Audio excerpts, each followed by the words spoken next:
बात करने वाले हैं बहुत ही इम्पोर्टेंट टॉपिक के बारे में, जो कि है एलोवेरा।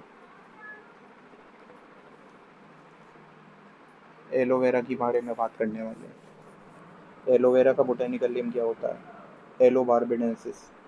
हिंदी में हम इसको घृत कुमारी या ग्वारपाठा बोलते हैं। 14 क्रोमोसोम होते हैं, प्लॉइडी लेवल डिप्लॉयड है। एस्फोडेलेसी फैमिली होती है। और इंडिया में मेनली एलोवेरा की 4 स्पीसी देखने को मिलती हैं। ट्रॉपिकल क्लाइमेट में ये मेनली देखने को मिलता है। एलोवेरा के कई सारे मेडिसिनल यूज़ होते हैं, जिसकी कॉस्मेटिक इंडस्ट्री में एलोवेरा के जेल का इस्तेमाल करा जाता है। कई सारी दवाइयाँ बनती हैं, फार्मास्यूटिकल्स में इसका यूज़ है।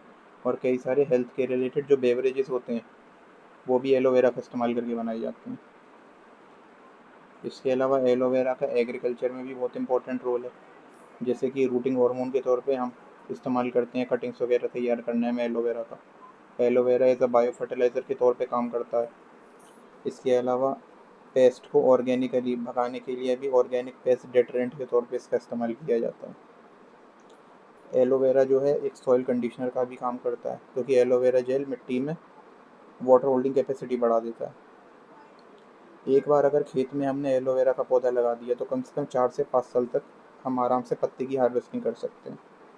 तो ये अपने आप में एक पेरिनियल प्लांट होता है। साथ में सक्यूलेंट होता है, क्योंकि थिक फ्लैशी लीफ होती है जिनमें वाटर स्टोरेज देखने को मिलता है। सक्यूलेंट का मतलब ये है कि पौधे अपने आप को इस तरीके से अडेप्ट कर चुके हैं कि उनमें रूट, स्टेम या लीफ में से कोई पार्ट आपका ऐसा होगा जो थिक और फ्लैशी होगा, जहाँ पे वाटर स्टोरेज देखने को मिल रही होगी। तो drought resistant species that have adapted to arid climate by storing water in thick fleshy stem, leaf और रूट। और एलोवेरा के केस में जो इसका लीफ है मेनली, वो लीफ थिक और फ्लैशी होती है, जहाँ पर वाटर स्टोरेज हमें देखने को मिलती है। एलोवेरा जो है एक पॉटेड प्लांट के तौर पे, ऑर्नामेंटल प्लांट के तौर पे भी घरों में देखने को मिलता है। एक इंडोर ऑर्नामेंटल प्लांट के तौर पे गमले में लगा करके रखते हैं। इसके अलावा इसकी जो रूट्स होती हैं वो आपकी शैलो रहती हैं, ज़्यादा गहराई तक नहीं जाती, 10 से 12 सेंटीमीटर की गहराई तक मेनली मिलेगी। लेकिन इसका जो राइजोम का नेटवर्क है वो लगभग आपका 60 से 100 सेंटीमीटर के डायमीटर तक फैल जाता है, और उससे फिर नए नए पौधे अराइज हो जाते हैं। इसके अलावा अगर सही तरीके से देखभाल करी जाए तो पत्ते का वज़न लगभग 1 किलो तक जा सकता है। और अगर हम मैच्योर पौधे की बात करें, जो कि लगभग आपका 2 साल की उम्र का होगा, तो उसमें पत्ते की लंबाई लगभग 30 से 50 सेंटीमीटर और पत्ते की चौड़ाई लगभग 10 सेंटीमीटर तक हो सकती है। लीफ जो होती हैं इनकी काफ़ी ज़्यादा थिक और फ्लैशी लीव्स देखने को मिलती हैं। एलोवेरा की पत्ती सबने देखी होगी, काफ़ी यूज़ होता है इसका। ये इसका यहाँ पे डायग्राम मेंशन कर रखा है कि ये पूरे के पूरे पत्ते का एक सेक्शन है। अंदर का जो आप पार्ट देख रहे हो ये जेल है। और एलोवेरा जेल में एलोइन का कंटेंट नहीं होता। एलोवेरा जेल में मेनली आपको 90 to 95% पानी देखने को मिलता है। अलग अलग तरीके की कॉस्मेटिक वगैरह बनाने में इसका इस्तेमाल होता है। और बाहर की अगर हम स्किन की बात करें तो इस स्किन में आपको मेनली देखने को मिलता है जो एलो लेटेक्स होता है। वो लेटेक्स मेनली येलोइश कलर का, वो यहीं से मेनली हमें एक्सट्रैक्ट करते हैं। इसके अलावा जो जल ये बर्न्स वगैरह जितने भी आपके होते हैं, मान लो किसी के चोट लग गई कहीं पे वो जल गया है, तो बर्न्स वगैरह के केस में भी एलोवेरा को लगाया जा सकता है, तो उसमें भी मेनली इसका यूज़ होता है। इसके अलावा अगर हम पत्तों की बात करें तो mainly green to grey green colour की लीफ होती है। ग्रीन टू ग्रीन कलर की लीफ होती है। और पौधे पर आपको थोड़े वाइट कलर के स्पॉट्स भी देखने को मिल जाएंगे अपर एंड लोअर स्टेम सर्फेसिस पर। यहाँ पे आप कलर देख ही रहे हो, ग्रीनिश कलर के पत्ते होते हैं। ग्रीन टू ग्रीन कलर की लीफ होती है। और हल्के हल्के से सफ़ेद स्पॉट भी आपको देखने को मिल जाएंगे स्टेम की अपर और लोअर सरफेस पर। इसके अलावा जो एलोवेरा के पत्ते की आपने मार्जिन देखी होंगी तो नुकीली मार्जिन होती हैं, कांटे होते हैं वहाँ पे हल्के हल्के से। Small white teeth like structure होती हैं लीफ की मार्जिन पर, सेरेटेड लीफ मार्जिन होती है। वी शेप के आपको टीथ लाइक स्ट्रक्चर देखने को मिल जाएंगे। फ्लावरिंग टाइम की अगर हम बात करें तो गर्मियों में फ्लावरिंग होती है। और फ्लावरिंग होती है स्पाइक पर, जिसकी लंबाई लगभग 90 सेंटीमीटर की होती है। स्पाइक के ऊपर जो फ्लावर देखने को मिलेंगे पीले रंग के होंगे, जिनकी लंबाई लगभग 2 से 3 सेंटीमीटर की होगी, टिब्यूलर कोरोला। और नीचे की तरफ थोड़े हैंगिंग फ्लावर होते हैं, लटके हुए। दो इम्पोर्टेंट प्रोडक्ट हमें एलोवेरा से मिलते हैं। एलोवेरा की एक लीफ आपने हार्वेस्ट करी है तो इम्पोर्टेंट दो चीज़ें मिलेंगी। एक तो इसका एलोवेरा जेल, जो अपने आप में क्लियर म्यूसिलेजिनस जेल होता है, जो कि thin walled parenchymatous cell form करते हैं, जैसे कि हमें दिख भी रहा है, बिल्कुल ट्रांसपेरेंट है। इसके अलावा एक हमें मिलता है बिटर येलो लेटेक्स, पीले रंग का एक बिटर येलो लेटेक्स, जो कि इसकी एपिडर्मिस जो है, ये जो आउटर एपिडर्मिस आप देख रहे हो, इसी एपिडर्मिस में एक बिटर येलो लेटेक्स देखने को मिलता है, जिसको हम एलो लेटेक्स बोल रहे हैं। और आगे इसी को हम जब हार्वेस्ट कर लेंगे तो हार्वेस्ट करने के बाद में हम इसे ड्राई करेंगे और उसके बाद में ये बना लेगा मुसब्बर।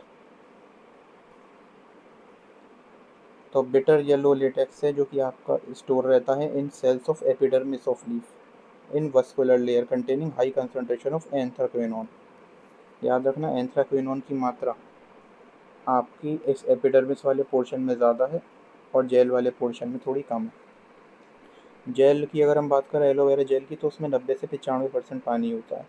और एलोवेरा जेल का इस्तेमाल जो है सनस्क्रीन लोशन वगैरह बनाने में भी किया जाता है, क्योंकि थोड़ा बहुत एंथ्राक्विनोन इसमें भी है। और एंथ्राक्विनोन की ये एबिलिटी है कि वो हार्मफुल यूवी रेडिएशन से बचाने का काम करता है, तो ये बहुत इंपॉर्टेंट है।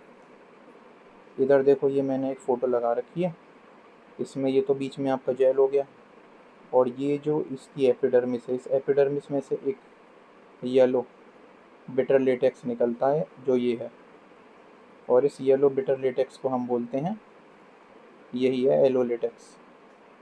इसी को मेनली हम हार्वेस्ट करके करेंगे क्या, ड्राई कर लेंगे और उसके बाद में हमें मुसब्बर मिलेगा। तो ये जो एलो लेटेक्स है, जब हम इसे ड्राई कर लेंगे तो ड्राइड एलो लेटेक्स को हम क्या बोलेंगे, मुसब्बर, और उसका इस्तेमाल होता है मेडिसन्स में, मेनली अलग अलग तरीके की दवाइयाँ बनाने में। एलोवेरा में ओवरऑल लगभग आपको 75 बायोएक्टिव कंपाउंड देखने को मिलते हैं। उनमें से दो कंपाउंड बहुत ही ज़्यादा इंपॉर्टेंट है, जिनमें एक होता है एलोइन, जो कि लेग्जेटिव एंथ्राक्विनोन होता है, मेनली पेट के रिलेटेड बीमारियों को सही करने के काम में आता है। और एक होता है एसीमेनॉन। ये वाला जो कंपाउंड है, ये आपका एक हीलिंग पॉलीसेकेराइड है। कहीं पे जल वगैरह गए हो, आप एलोवेरा लगा लेते हो तो हीलिंग में मदद करेगा।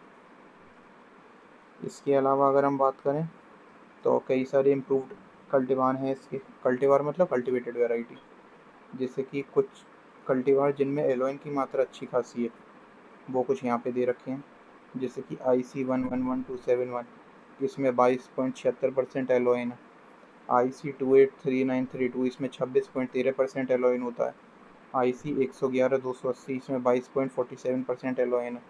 IC 111-269 में 22.33% एलोइन होता है। कुछ ऐसे भी कल्टीवार हैं जिनमें जेल की मात्रा अच्छी है, जैसे कि IC 111-267 में 2.52 मिलीग्राम पर ml आपको मिल जाएगा जेल कंटेंट। IC 111-267 में 2.49 मिलीग्राम पर ml है। IC 211-280 में 2.46 मिलीग्राम पर ml है। इसके अलावा अगर हम एलोवेरा की बात करें तो एक हार्डी प्लांट है, लगभग हर तरीके की मिट्टी में हो जाता है। कोई भी ऐसा जिसकी कोई मेजर डिसीज़ या पेस्ट की प्रॉब्लम है नहीं, बस आपको इसे बहुत ज़्यादा फ्रॉस्ट से बचा करके रखना पड़ता है। मिट्टी की अगर वैसे हम बात करें स्पेशली, तो सैंडी लूम सॉइल अच्छी रहती है, वो बेस्ट है। पीएच थोड़ा सा एल्कलीन होना चाहिए, लगभग 8.5 के आसपास का। रूट सिस्टम जैसा मैंने बताया कि बहुत ज़्यादा डीप इसमें है नहीं, केवल 10 से 15 सेंटीमीटर गहरी जड़ें जाती हैं। वाटर लॉगिंग बस नहीं होनी चाहिए, ये याद रखना। स्पेसिंग जो हम रखेंगे वो 60 बाई 60 की स्पेसिंग रखेंगे, जिसमें row to row, plant to plant spacing कितनी रहेगी, 60 सेंटीमीटर रहेगी। कमर्शियल प्रोपागेशन की बात करूँ तो या तो आप डायरेक्टली 1 साल पुराने पौधे लगा सकते हो, या फिर क्या कर सकते हो, रूट सकर ला करके वो लगा सकते हो, पप्स जिन्हें हम बोलते हैं। इसके अलावा अगर बात करें तो जैसे राइजोम आप मतलब ये रूट सकर आप लगाओगे, रूट सकर या फिर प्लांटलेट अगर आप लगाओगे 1 साल पुराना, तो इसका 2/3 पोर्शन मिट्टी में आपको दबा देना है। 1 हेक्टेयर में लगभग 15,000 के आसपास रूट सकर जो है वो लग जाते हैं। 1 हेक्टेयर में लगभग 15,000 रूट सकर। इरिगेशन की अगर बात करें तो इरिगेशन एग्जैक्टली कितना करना है वो तो हमारा खैर क्लाइमेट पे और सॉइल टाइप पे डिपेंड करता है, लेकिन लगाने के तुरंत बाद आप हल्का सा लाइट इरिगेशन कर सकते हो सून आफ्टर प्लांटिंग। हर महीने हर एक पौधे को लगभग 150 ml पानी की ज़रूरत पड़ेगी ऑप्टिमम कंडीशन में। एक तो इरिगेशन का सोर्स आपका रेनफेड तो है ही है, कि अगर रेनफेड का मतलब जब इरिगेशन के लिए हम केवल रेनफॉल पर डिपेंडेंट है, तो रेनफेड के अलावा आप स्प्रिंकलर मेथड का भी इस्तेमाल कर सकते हो। इसके अलावा किसी भी तरीके का केमिकल फर्टिलाइज़र इस्तेमाल नहीं करा जाता है एलोवेरा की खेती में, ये याद रखना। पूरे तरीके से ऑर्गेनिक क्रॉप है ये। फार्म यार्ड मैन्योर हम डालते हैं 12 से 15 टन पर हेक्टेयर, और काऊ डंग मैन्योर हम इस्तेमाल करते हैं 5 से 10 टन पर हेक्टेयर। इसके अलावा थोड़ी सी फर्टिलिटी को बूस्ट करने के लिए अमोनियम नाइट्रेट का भी इस्तेमाल किया जाता है, लेकिन इसके अलावा कोई भी केमिकल फर्टिलाइज़र इस्तेमाल नहीं होगा। हार्वेस्टिंग की अगर हम बात करें तो 18 से 20 महीने में पौधा आपका इतना मेच्योर हो जाता है कि आप पत्तियों की हार्वेस्टिंग स्टार्ट कर सकते हो, 18 से 20 महीने में। लीफ जो हैं वो मैनुअली बिल्कुल बेस से निकाली जाती हैं, पिक करी जाती हैं, और यील्ड जो है आपको बढ़िया यील्ड लगभग 4 से 5 साल तक लगातार मिलती रहेगी। एक पौधा आपका आराम से 4-5 साल तक चल जाएगा। उसके बाद आपको नए रूट सकर या फिर जो प्लांट लेट है वो लगाना पड़ेगा। एवरेज यील्ड जो जाएगी वो जाएगी लगभग 12 से 15 टन पर हेक्टेयर। ये बहुत इंपॉर्टेंट है। एक बार हमने हार्वेस्टिंग कर ली तो सबसे पहले हमें पत्तों को क्लीन करना होता है, मिट्टी वगैरह हटाइए। मिट्टी हटाने के बाद में हम उन्हें लॉन्गिट्यूडनली काटेंगे। लॉन्गिट्यूडनली काटने के बाद में उसे किसी स्टैंड वगैरह पर हम टांग देंगे। टांगने के बाद में क्या होगा, नीचे एक बर्तन आपने रख दिया कोई भी, तो उसमें जो येलोइश ग्रीन लेटेक्स था मेन, जो एपिडर्मिस में था, वो धीरे धीरे नीचे बर्तन में कलेक्ट होता रहेगा। लेटेक्स धीरे धीरे ड्रेन होता रहेगा कटी हुई पत्तियों से नीचे, और फिर हम उसमें पानी की मात्रा को कम करेंगे, कंसनट्रेट करेंगे, फिर हम उसको एवेपोरेशन करके, ये अपने आप भी हम उसे छोड़ दें तो अपने आप भी हो जाएगा, नहीं तो हम उसे थोड़ा बहुत बॉईल कर सकते हैं। बॉईल करने के बाद वो इस तरीके का हो जाता है, जिसे हम मुसब्बर बोलते हैं।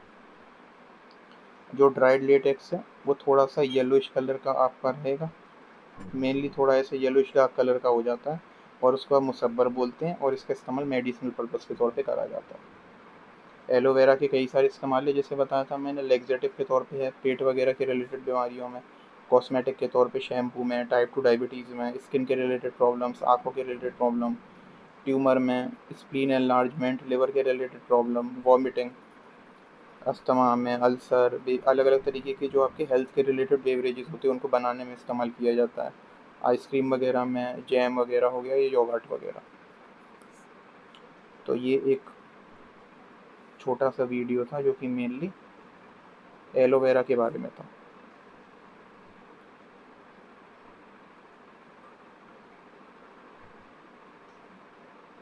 चलिए, धन्यवाद।